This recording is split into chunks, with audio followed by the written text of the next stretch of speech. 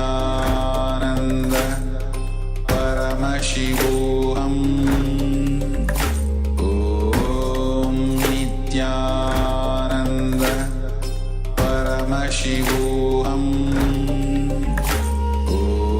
Om Nityananda Paramashivoham Om Nityananda Paramashivoham Om Nityananda Paramashivoham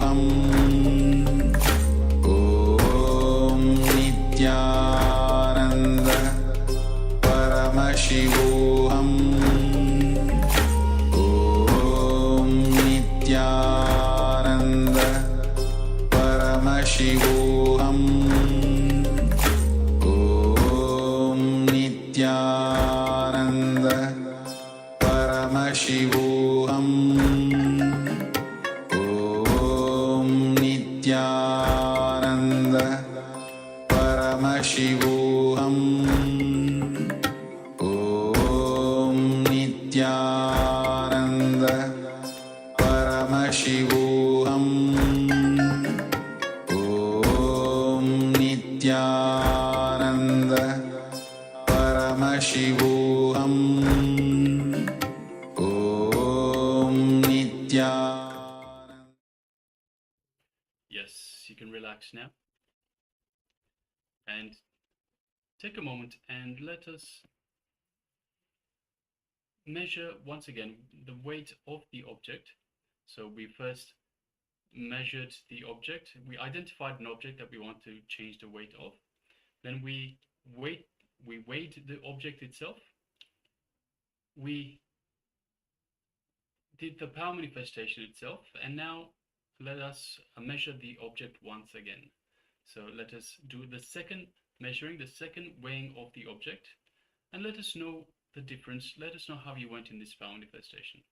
So please take a moment and measure the object once again, and let us know how you went.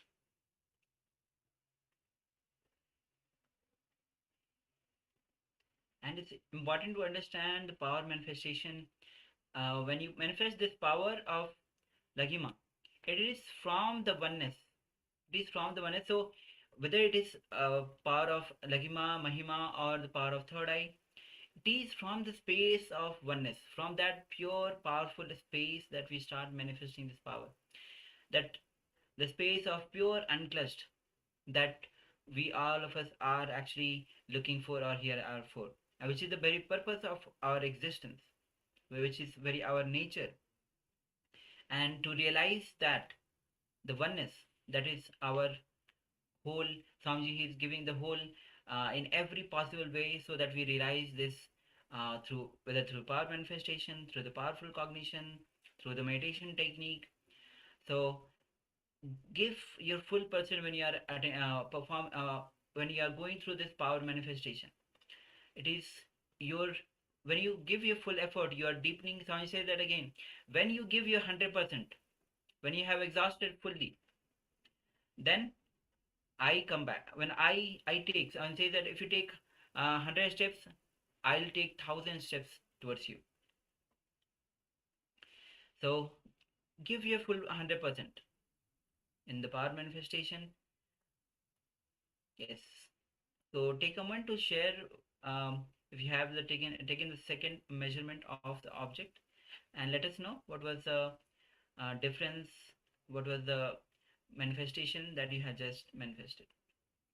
And also, Ma Lichika, we pasted in the chat box the link to become a Digimahant. So if you want to raise yourself and others through the power of enriching and expand your contribution to Kailasa, you can become a Digimahant of Kailasa. So and not just for Ma Lichika, for anyone who wants to become a contributor, wants to enrich others, contributor to Kailasa, you can become a Digimahant, which is to become a social media representative of Kailasa. So to reach out to others through social media on Kailasa's behalf. Yes. So the link is provided for you in the chat box. So please feel free to go to the link and apply. Yes. So this is the best way, one of the best way you can become the enriching, when you will be enriching others. When, and Swami says again and again, if you are depressed or you want to enrich others' life, when you start enriching others' life, you start causing your own, you start enriching yourself and you start enriching, causing your own reality. The best way to cause others' reality, because there's no others. Others are the extension of you. When you are cause others' reality, you cause your own reality. So the best way to become is to become a Digimahant. And not only you'll be enriching through social media, you'll be using the latest AI tools to elevate your consciousness. And also, Swamiji says, when you do the work of Swamiji, Swamiji will do your work. So keep in mind, so this is, you become a representative of Kailasa, you do the work of Kailasa, you do the work of Swamiji. So Swamiji will be doing the work of you, you will be doing your work as well. So by taking, similar as we just mentioned, by taking one step towards Swamiji, Swamiji will take 100 steps towards you.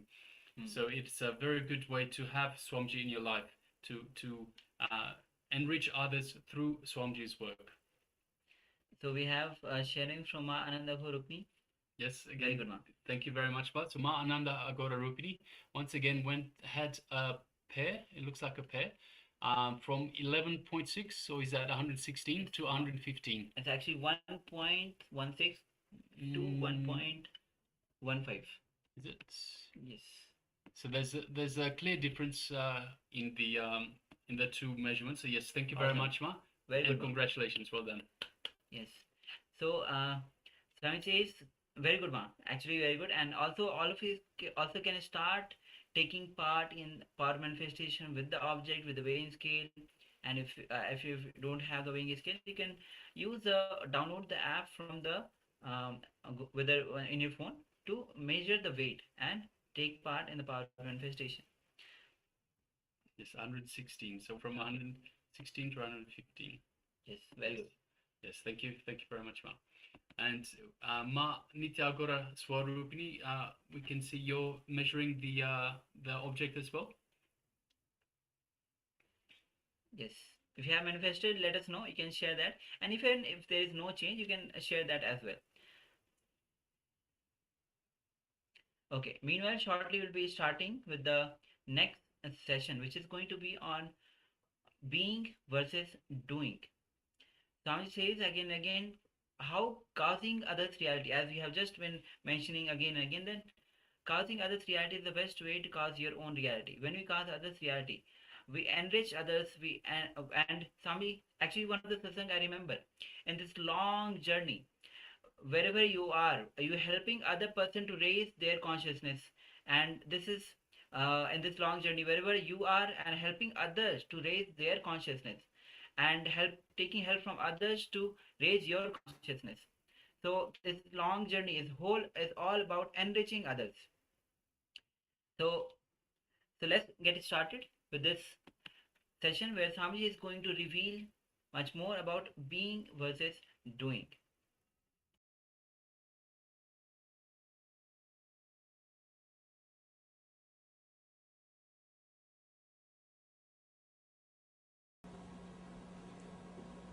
Krishna goes much further today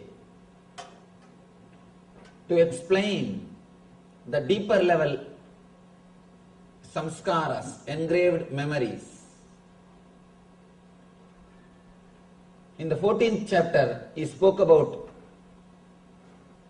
Gunatraya Vibhaga, the Sattva, Rajas and Tamas, 3 layers of Prana Sharira, Mana Sharira and Sukshma Sharira. The next, yesterday, he spoke extensively about causal body in the Purushottama Yoga, how Urdhvamula Madaschagam Asvattam Brahuravyayam, how the roots of the tree is centered, roots of the tree are in the physical world and the branches are in the causal world. That is why he says, Urdhvamula Madaschagam Asvattam Brahuravyayam Chandamsi Yasya Varnani Yastam Vedasa Vedavit.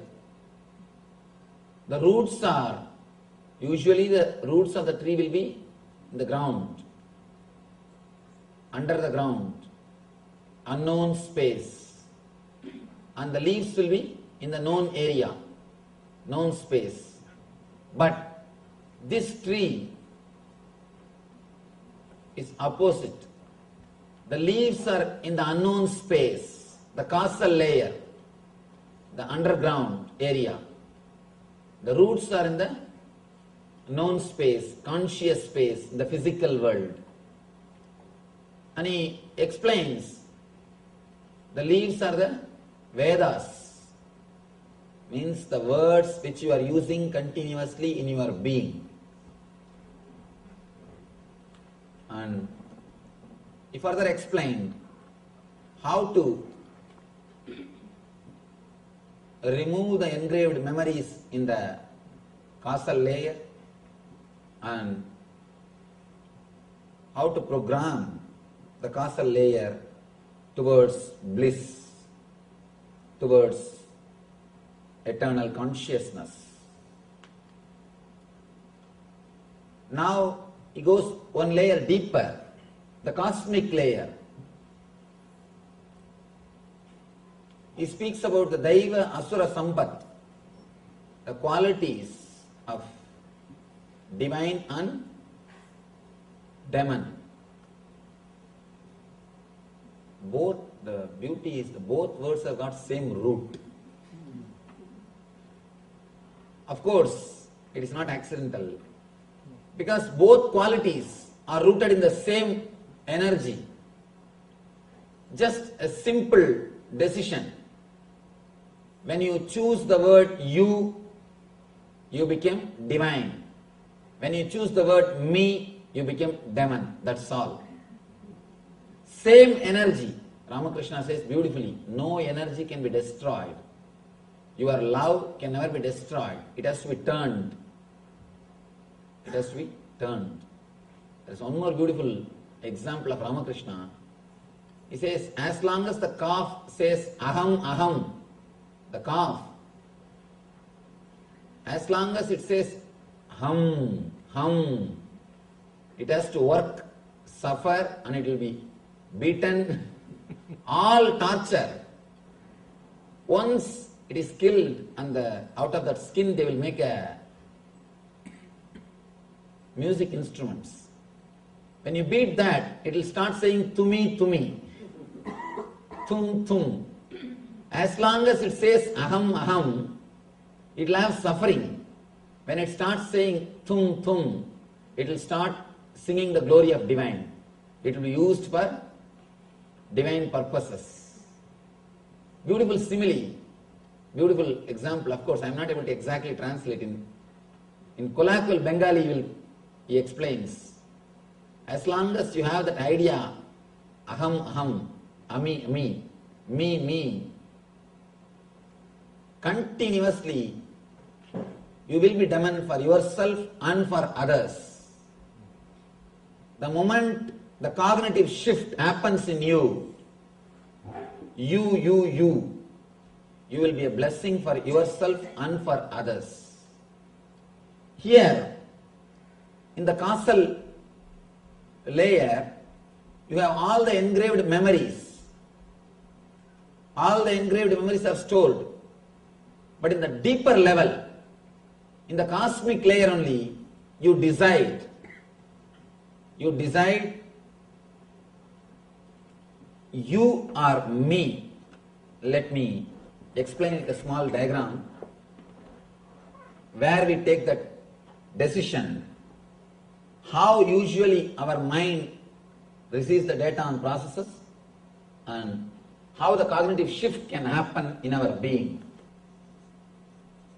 By now I think all of you know the drawing. Just for the sake of newcomers, I'll give a simple explanation. You receive information through eyes. For example, this scene. The file goes to Chakshu. In the Chakshu, the whole file is converted into digital file. Whatever scene you are seeing, that is converted into a biosignal file so that the file can be processed. The file goes to Chitta, where the excluding process of neti, this is not happens. Where you understand, this is not a tree, this is not a plant, this is not an animal. Then the file goes to mind. Mind starts identifying. This is it, this is it. This is a man, he is standing with a saffron robe, he is taking class, the idea comes. Then the file goes to Buddhi. Buddhi compares with your past experiences. Your past experiences with the person.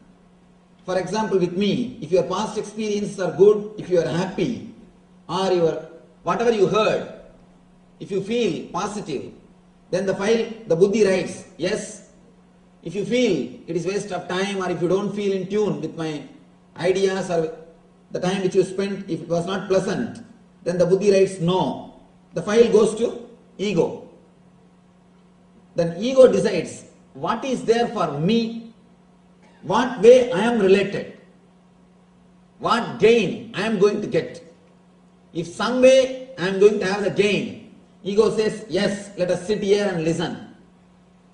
And if there is no gain for me, if I am not going to be enriched, then ego naturally says no. Then according to the ego's instruction, you decide. Your body moves or sits. This is the way the process happens. This is the spot where you choose what is there for me. Your vested interests come. Please understand, sometime the whole process will say, yes, I will have to sit. But this one spot will say, my vested interest is getting affected. Then you will never be able to sit. This whole thing may accept what you are doing. But if this one thing is not ready, the whole decision will be changed. And same way, if whole thing says no, if this one thing says yes, you will decide yes. Sometime when we do something which is not moral according to the social standard, or according to your understanding, according to whatever data you collected in your life, the data collected stays here, the samskaras or engrams. You have so many data, so many informations. The data is available here. According to your data and the whole process, the final report comes no. But suddenly your ego feels, I get strengthened by doing this activity. Let me do it. So you simply decide to do that. You simply decide to do that. This is the place where you decide, you are me. That's the only small difference. When you take the decision of you always radiate the divine qualities. When you take the decision of me, you always radiate the demonic qualities. Whatever strengthens your ego, please understand, even, let me be very clear, most of us sit here because it strengthens the ego. It strengthens the ego. Now you know much more than other person. You can go on, tell him, what do you know? Many times we sit and listen just for ego satisfaction. So if you sit and listen, even if it is Gita, if you sit and listen for ego satisfaction, be very clear, it is going to be only trouble for your being, no way it will be help. In the cosmic layer, this is the area you decide. If you decide with the attitude of you, the whole thing will become divine. If you decide with the attitude of me, the whole thing will become demon. And what you collected, see the engrams here, as such they are neither negative nor positive. The mind which is working here, as such it is neither negative nor positive. The chitta which is doing the process here, as such it is neither negative nor positive. So none of them are neither negative nor positive. Please be very clear, including the gunas. Even the tamas, by their quality they are neither negative nor positive. There are so many enlightened masters. You cannot make any difference between them and laziness. You cannot make any difference. Raman Maharshi, throughout his life, he was sitting in one place, one city. He never moved out. But you can't say he was in tamas, because he never took any decision out of me. The whole process was happening, you as a center, not me. As such, whether the chitta or mind or samskara, you cannot tell they are bad or good. In the superficial layers, they are neither bad nor good. But the decision which you make in the cosmic layer, in the deeper layer, that only makes them as good or bad. Please understand, passion and compassion are one and the same. Passion and compassion are one and the same. When you decide based on me, it is passion. When you decide based on you, it is compassion. We need to understand an important thing.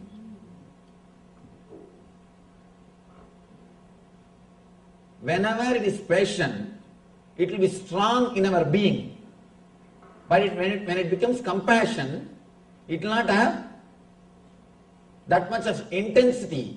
Means, be very clear, your compassion is also just a pseudo expression. Maybe for name and fame's sake, not for anything else.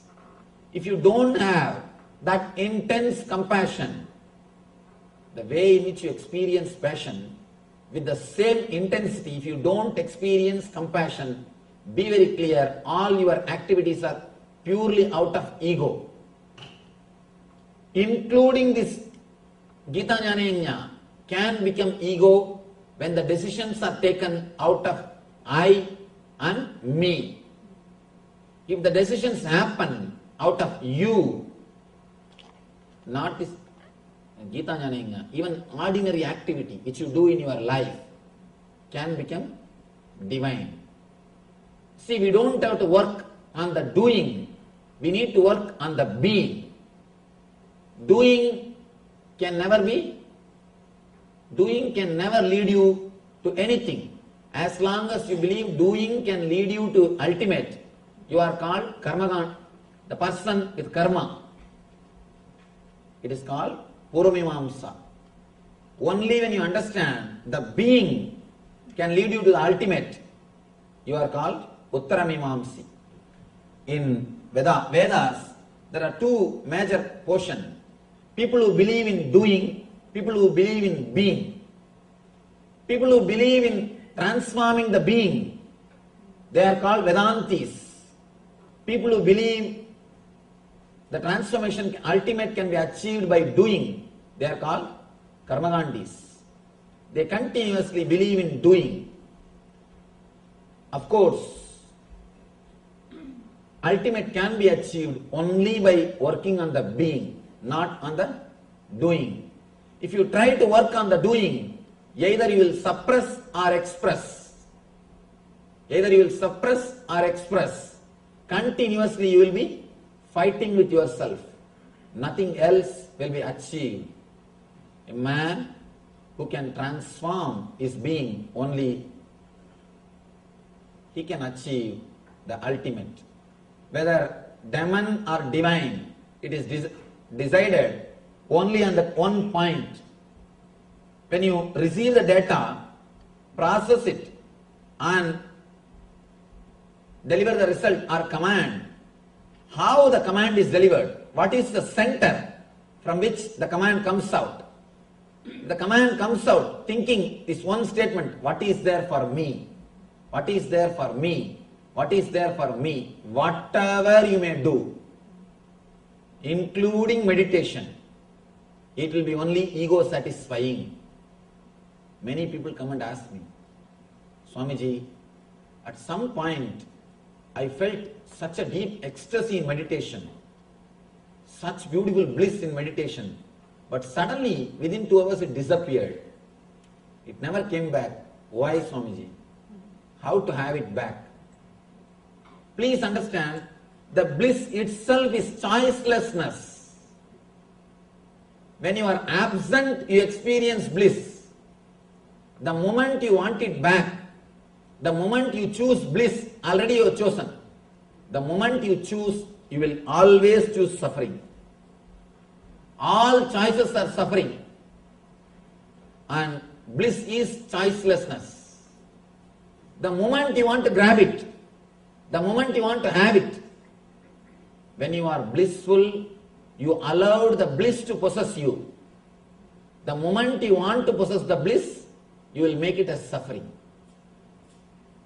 When you want to possess, you wanted that to strengthen your ego. The decision is from you. Decision is from me. The attitude, me. The attitude, me decides. The moment the attitude, I and mine, me, that when that decides to destroy the bliss, you can no more be divine. When you are in blissful, you just set a capital no to me, the me idea. Just you are relaxed in the you idea. The moment you wanted to possess the bliss, you said yes to your me idea. Please understand, I have to use this me and you word properly. You need to understand that me and you word properly. When I use the word me, I mean ego. When I use the word you, I mean the whole existence. When you are not there, whatever is there is existence. When you are not there, whatever is there is divine. You make demon by bringing the idea me in you. The moment you bring the idea me, whatever is demon. The moment the me idea is removed, whatever is divine. With me idea, whatever you do, whether it is meditation or rituals or whatever, receiving the knowledge, learning, everything will only strengthen the ego. Anything done with idea of me to improve the me naturally will lead to more and more ignorance and dukkha. Anything done with the idea of you, anything will naturally become divine and will lead to bliss. Pravritti, nivritti. Nivritti is centered on the idea of you. Pravritti is centered on the idea of me. Whatever you do out of me, it will lead to pravritti. Whatever you do with the idea of you, it will lead to nivritti. As long as you feel this is your boundary, here your boundary ends and here the universe starts, you will be continuously fighting with existence. You will be continuously fighting with nature. You will be continuously fighting with the whole. Please be very clear. Part can never succeed when you fight with the whole. When it fights with the whole.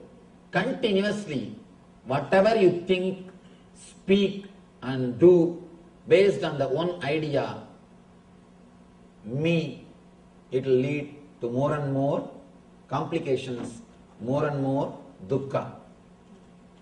Here, Krishna starts explaining beautifully the nature of demonic nature and divine nature. Sri Bhagavan Uvacha.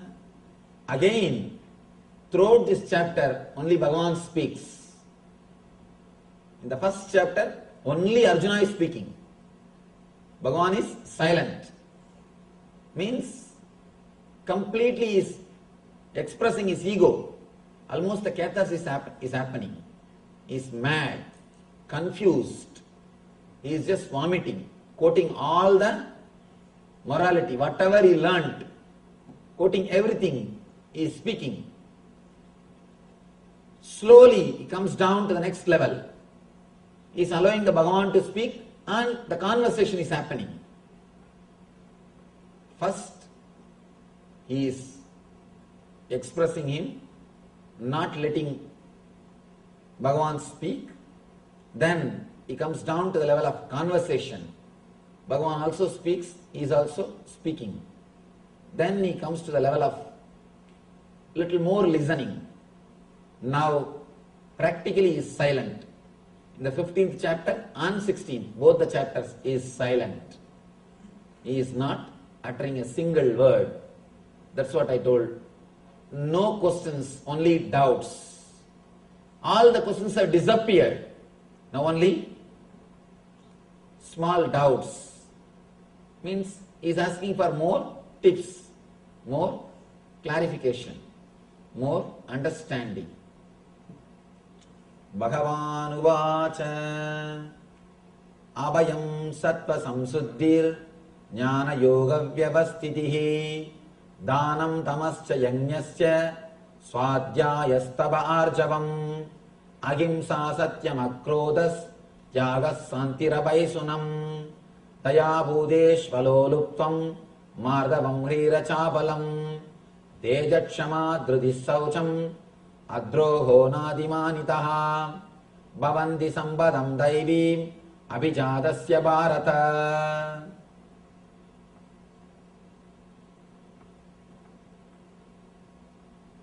Let me give you the translation. Bhagavan says, fearlessness, purification of the being, cultivation of spiritual knowledge, charity, and centered on the being, performance of sacrifice and accumulating knowledge, austerity, simplicity, non-violence, truthfulness, freedom from anger, renunciation, tranquility, aversion to fault finding, compassion for all living entities, freedom from covetousness, gentleness, modesty, steady determination, vigor, forgiveness, fortitude, cleanliness, and freedom from envy and from the passion for honor. These transcendental qualities, O son of Bharata, belong to divine men endowed with divine nature. Now, when you listen all these things with the attitude of me, usually what we do? Start practicing all these things. Start practicing all these qualities. Be very clear, if you start practicing all these qualities, one thing is sure, you will become mad. You will become mad. Nothing can be done. Because you will be fighting with yourself. You will be controlling your senses to strengthen your ego. When you try to understand all these things, when you try to understand all these ideas with your attitude of me, I, you will start practicing them to strengthen the idea of me, to strengthen yourself as a better being. Again and again. Masters prove. Masters are not better beings. They are totally transformed beings. Better beings are different, transformed beings are different. The other day I was telling you that lion and sheep lion story. The story told by Vivekananda. Beautiful story. In that story, the sheep lion, he doesn't want to realize he's lion. He just wanted to be a good, strong sheep. He's asking the lion to give some technique for becoming a strong sheep. Same thing. If you straight away start practicing all these things, you may have little strong ego. Understand, that is why all these so-called tapasvis, people who repress themselves, will have a strong ego. Will have very strong ego. People who do tapas, people who repress themselves, you can see very clearly they will be radiating ego. Because they are doing all these things to strengthen. When you do all these things, naturally you will strengthen your ego. You will strengthen your ego. When you are completely blissful, relaxed, then if austerity happens, if tapas happens in you, you will never expect others also to do tapas. I have seen so many sannyasis, especially in India, continuously they blame the householders. Continuously they blame them. You don't do this, you don't do that, you are not right, you are not pure, you are sinner. The problem is, when you suppress, when you force yourself to do tapas, you are continuously burning inside. So naturally, sometimes you yourself get the doubt whether you are in the right path or what you are doing. Is it right? You get the doubt. Then naturally what we think, we have to do something. The doubt is coming up. Let us make others guilty. When you make others guilty that they are not doing right thing, you feel now, yes, what you are doing is right. When you make others feel guilty that they are not right, you feel you are right. When you see when you suppress, when tapas is done by force, you naturally expect others also to do that. If they don't do, you create guilt in them, and by creating guilt in them, you wanted them to come to you and confess. When that happens, you feel more and more strong. Tapas is supposed to happen out of joy and bliss. Just as a natural thing, anything done by force is not going to help you. It will neither help you nor it will help the society. I have seen so many people doing tapas like Ravana. Ravana did tapas, but all his powers, it never helped him or others. He has become demon for himself and for others. He was killing others. Finally, he has destroyed himself. Because the tapas is from the attitude of me. What is there for me? To strengthen the I and mind. The whole thing happened to strengthen the I and mind. Please understand, whatever you do, whether it is studying the spiritual scriptures, or the charity, or social service, or the spiritual things, or puja, or meditation, whatever you do, to strengthen the I and me will always lead to suffering. It will lead to suffering. The instinct to survive and instinct to possess is what I call me. Me means instinct to survive. Instinct to possess. Instinct to survive is I. Instinct to possess is mine. Person who understands both are illusions. You cannot have the instinct to survive. Whatever you may have, you cannot survive. Please be very clear. The instinct to survive is pure illusion. At the most, you can survive as you think yourself 70, 80 years. 70, 80 years you can be alive as you think you are. How you visualize yourself in that form, in that way, you can be alive maximum 70 to 80 years.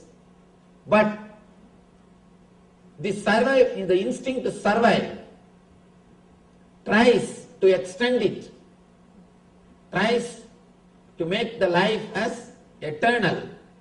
Naturally, you are walking towards suffering. As long as you carry the instinct to survive, please be very clear, again and again and again, you will be hurting yourself. You will be hurting yourself. Just today morning, I was talking to an ashramite. She was complaining to me that she is hurt even by a small words which comes from others. She was telling, I am too sensitive, Swamiji. I said, stop that word. You are not sensitive. A real sensitive person will be porous. He will allow the words to pass through him. Only arrogant people get hurt. If you are hurt, please be very clear, you are arrogant. You are strong like a stone. That is why words come and hit you and you are hurt. If you are sensitive, porous, you will just let the words pass you. You will just let the words pass you. You will never suffer. Suffering is always from arrogance, never from sensitivity. Person who is sensitive will never suffer. Because you will just allow the words to pass you. You will not stop them. You suffer by a word when you stop them, when you resist them, when you make meaning out of them. When you don't make meaning out of words, you never suffer. Words can never create suffering when you don't make meanings out of it. It's like just playing with words. We always choose nice words to support our ego. We don't want to say, I am hurt because I am arrogant. We always use a polished word. I am hurt because I am sensitive. Please don't cheat yourself with words. Let you be straight. Let the straight words be used. Especially in America, I see lot of polished words. Lot of polished words. People easily cheat themselves with the words. People easily cheat themselves with words. Please don't cheat yourself with polished words. Let things be straight. Let everything be clear.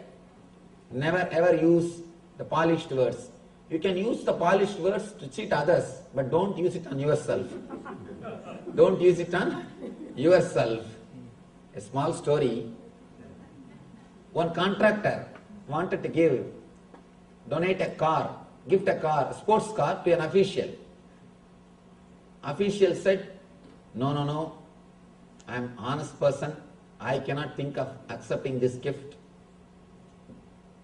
I am not that type. Contractor says, in that case, if I can sell this car to you for $10, how it will be? He says, in that case, I will have 2 cars. Be very clear. Just playing with words. Playing with words. Don't cheat yourself with words. Let us be clear. What is, let us use the same word. Ramakrishna says, Man mukh ek karo. Let your words and mind be straightened. Let your words and mind be straightened. Whatever is, let it be straightened with words. At least you will know you have problem. When you start using very colorful, polished words, by and by you forget you have some problem. You forget you have some problem. When you just play with the words, you yourself forget you have problem. Understand? When you know you don't know, at least you know you don't know.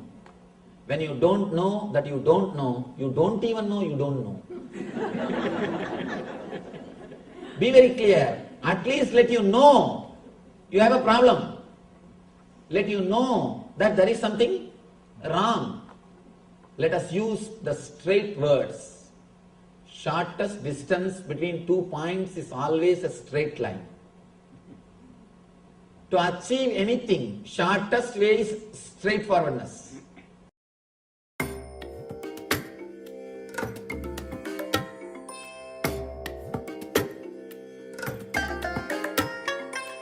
I bless you all.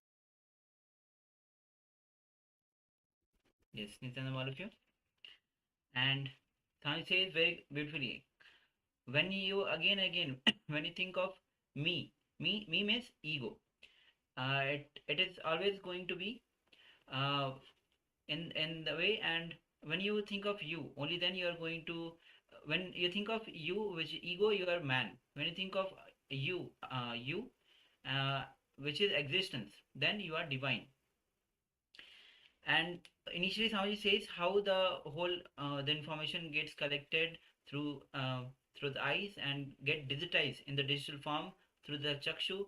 Then it goes to chitta is where the neti happens, man. This is not it, this is not this. Then it goes to the mind where this is decided, okay, this is this. And then it goes to the buddhi decides and compares with the past experiences. And then it goes to the ego, which decides based on the whether based on the buddhi, the decision, whether it has to be whether you want to continue with the decision, or whether yes or no. And and yes, so this is how why Swami says again and again, start causing others reality, because the moment you say you are saying yes to the existence. And when you are sitting with yourself again and again, then with automatically the depression will happen, because you are empowering your ego. Yes, so now let us move on to an internalization exercise along the same lines. So being versus doing, it's Swamiji says, it's very much me versus you. So whenever you think about me, is engaging the ego, thinking about me, about selfish reasons. But when we say think about you, this is when we open up to existence. We open up to all of the cosmos. So this internalization exercise is causing others reality. So let's have a look. Only when your consciousness, so some highlights from the session itself. So only when your consciousness involves with others' lives, you manifest Ishvaratva, which is true leadership as Paramashiva. The actual you is all the people around you put together with you. So it is not just you. You is everyone around. So it is the all of existence. Every time you cause others reality, you lift yourself to higher understandings and higher cognitions. Radiating the space of Paramashiva means causing others reality. The purpose of life itself is to manifest Paramashiva. So life starts when you decide to cause others reality, because the real you is everyone around you, you included. This is very important to understand, because we say again and again, cause others reality.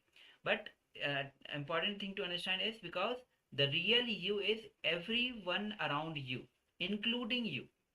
So, but what you cognize as you is your deep rooted pain patterns and incompletions.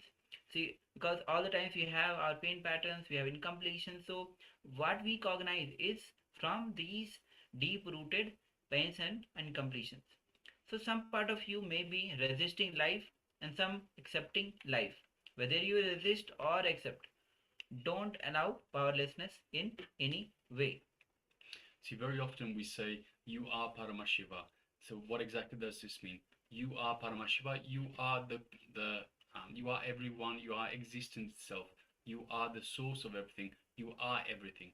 So in the same way, by causing others reality, you're really causing yourself, because you are Paramashiva. You're causing it, so it's Paramashiva causing Paramashiva. Paramashiva causing Paramashiva's reality. So everyone is Paramashiva, everyone is you, everyone is everyone.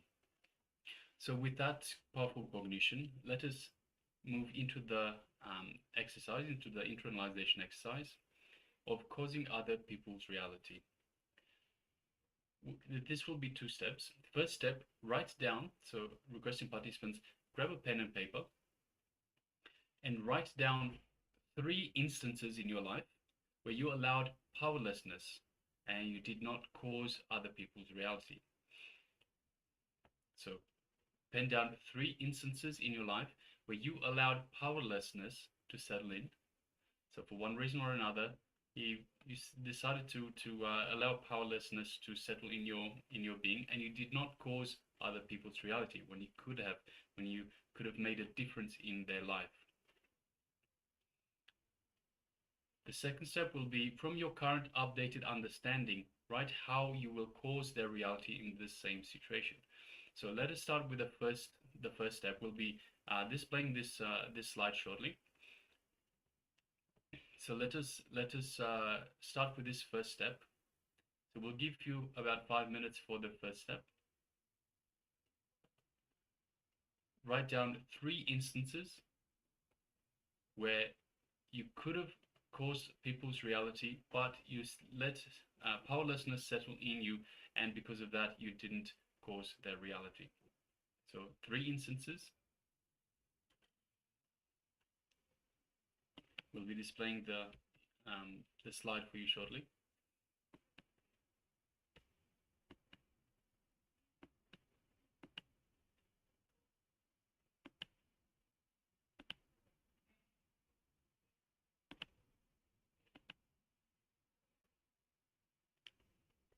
Just having some technical glitches. Apologies. Meanwhile, you can start writing down. So grab the pen and paper and start writing down these 3 instances where you allowed powerlessness to settle in and not cause people's reality because of this powerlessness.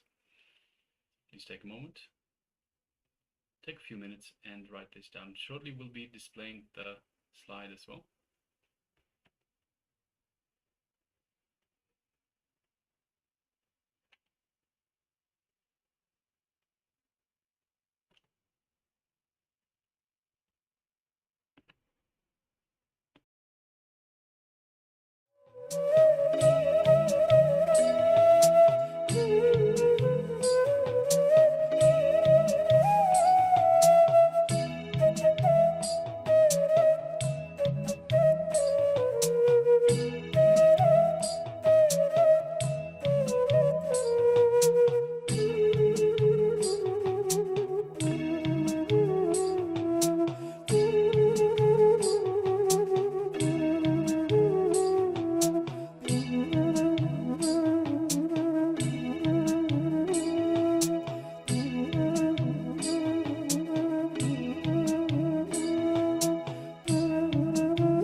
Now, let's move to the second step.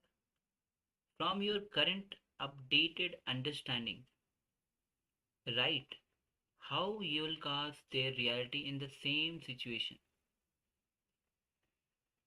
So let's continue.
Yes, you can relax now.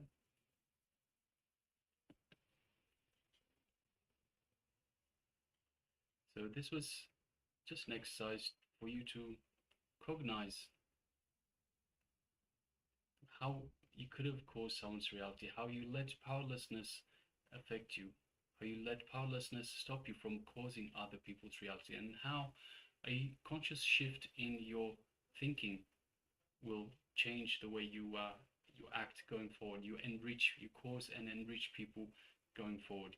How you can cause others' reality with a simple will persistence, will cognition, with a simple change in cognition. All right, so now we'll be moving on to the next step in our program today, which is once again the power manifestation segment. So once again, today's power manifestation is the power of Lagima. And in this round, we'll be manifesting the power of decreasing the weight of the object on your palm. Yes. So, take an object, and the first initial step is to take the weight, the measurement of the weight of the object. If you have the weighing scale, that's great. You can go ahead and take the measurement. Else, you can use the weighing app which is there on your phone and measure the weight. So choose a small object so that your phone doesn't get damaged. So take a small object and take the weight, the measurement of the weight. Will be reducing the weight of the object on your palm.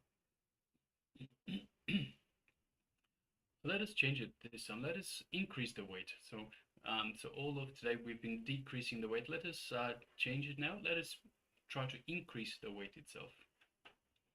So instead of going from say 15 grams to 14 grams, let us go from 15 grams to 16 grams. So increase the weight.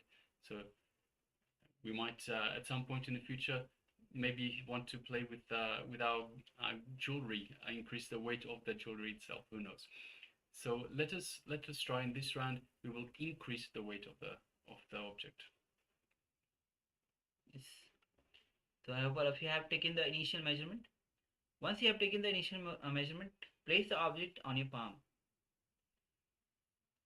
And then start chanting Mahavakya. Mahavakya is the cosmic code that Swamiji has given to us so that we can connect to Swamiji.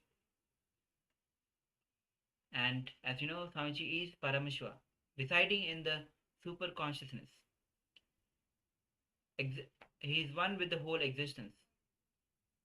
He is Paramashiva. So connect with Swamiji. Let's start chanting Mahavakya. Om Nityananda Paramashivoham. Om Nityananda Paramashivoham. Om Nityananda Paramashivoham. Now, as you vibrate with this ajapa japa, with deep feeling connection with Bhagwan, let's manifest this power of increasing the weight of the object with a strong declaration. Declare for the increase in the weight of the object. Let's begin.